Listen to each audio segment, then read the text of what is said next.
When my wife came home after her week-long business trip, I felt nothing but relief seeing her again. She looked exhausted but radiant, dragging her suitcase into the house with a smile that eased my worries. I helped her unpack while she talked about meetings, tight schedules, and late-night work dinners. Everything seemed ordinary, just another busy week for her. I was simply glad she was back.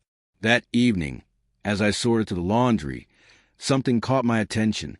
On one of her dresses were faint white marks near the neckline. At first, I brushed it off as some spilled drink or food stain, an innocent mishap from a long day. But as I leaned closer, something about them fell off. They weren't like coffee or wine stains. A small knot of unease tightened in my chest. I tried to dismiss the thought, telling myself I was being paranoid.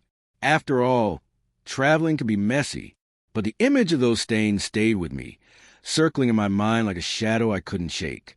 I folded the dress aside and continued pretending everything was fine, though sleep refused to come that night. The next morning, while she showered, I found myself looking at the dress again. The stains hadn't faded.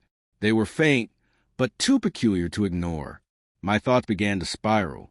What if her trip hadn't been just about work? What if someone else had been involved?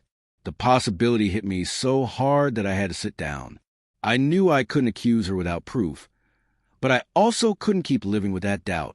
So, against every instinct I had, I did something I never thought I would. I took the dress to a private lab for testing. The guilt was immediate and sharp, but I told myself it was necessary. I needed peace of mind one way or another.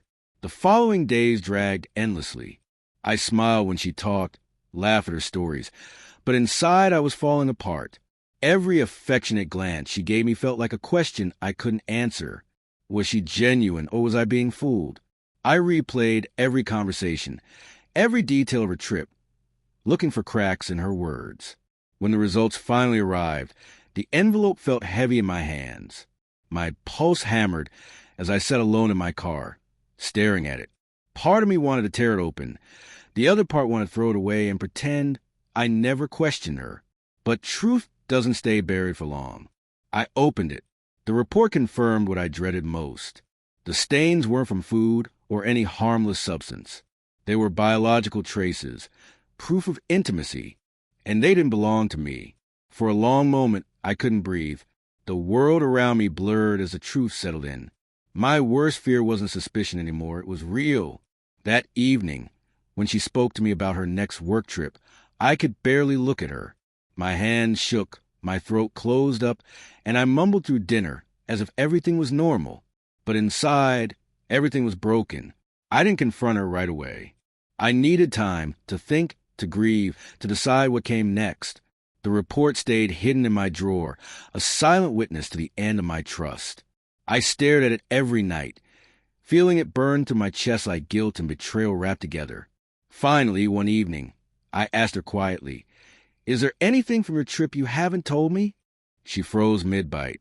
Her eyes widened for a moment before she tried to smile. "What do you mean?" she said, her voice too calm. That hesitation told me everything.